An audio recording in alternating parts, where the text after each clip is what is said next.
You're glowing.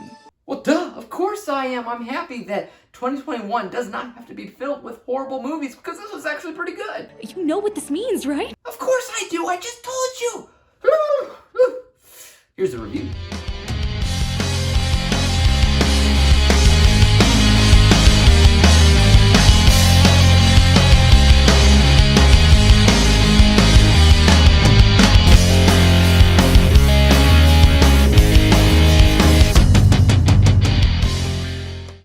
What's up and welcome back to Interpreting the Stars, where today I'll be taking a look at the newest film that Disney Animation has to offer us, and that is Raya and the Last Dragon.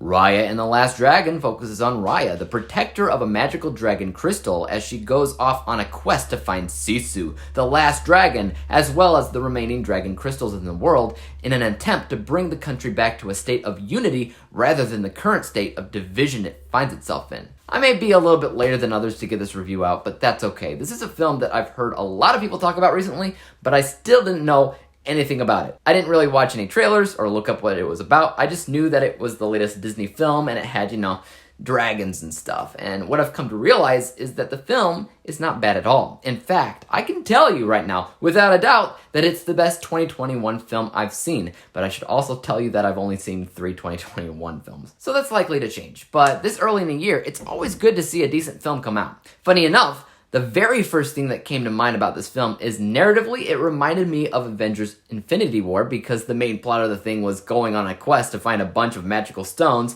that, when combined, do something big. Not only that, but each individual stone has a magical property all on its own. And sure, a quest to find a bunch of magical stones didn't begin with Infinity War, nor will it end there, but it is a relatively common narrative, which I couldn't help but take note of. Also, visually, the film's animation style reminded me of Moana, and some of the subject matter with Asian heritage and humorous dragons showing up reminded me of Mulan. So these 3 similarities between Infinity War, Mulan, and Moana kind of makes it hard to call the film fully original, but if I'm 100% honest, those would really be the only negatives that I can talk about, if you can even call them negatives. This film, past those things, is still an extremely entertaining and action-oriented Disney movie. In fact, it might be one of the most action-oriented and even violent in a way animated Disney films I've ever seen. And the way the film presented these sequences through animated camera motions and editing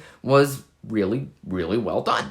I think a lot of people of all ages and even gender will have a great time with the movie. I also really like the moral of the story here, which at times was incredibly clear. It's about a world that is extremely divided through accusations and assumptions, which in our own world's current standing is extremely relevant and perfect for a kid to watch in order to help them understand how easily people can turn on each other and fall into a place of mistrust and misunderstanding. Both things that, when combined with our highly stubborn personalities, turns into a severely toxic atmosphere. So even though the narrative of the film is clearly inspired by other works, it's still an exciting movie filled to the brim with important and even applicable messages that shouldn't be ignored. I'll keep the review short by jumping straight to the end score, and this is an interesting score where both my bias and unbiased agree with another. Starting with the technical score, I've mentioned that the animation is really good. The moral of the story is seriously important in this day and age.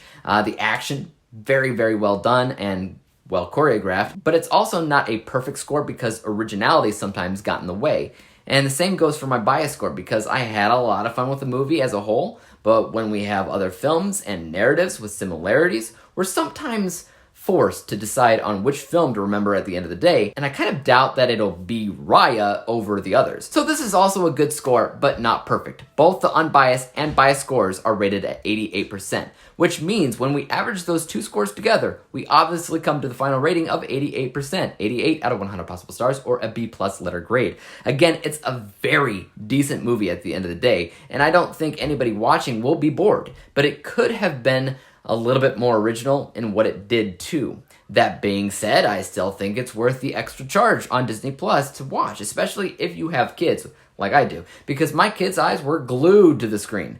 What about you guys though? Have you seen the movie? And if so, let me know your thoughts on it in the comment section down below. And as for YouTube, you guys know what to do. Hit that like, subscribe button, and bell to be notified when I come out with my next review. And until then, Peace out. Dave examines movies we just watch for fun. Davey is the expert. He is the #1 critic that I go to when I need a movie pick. Thanks for joining up with us. We think you're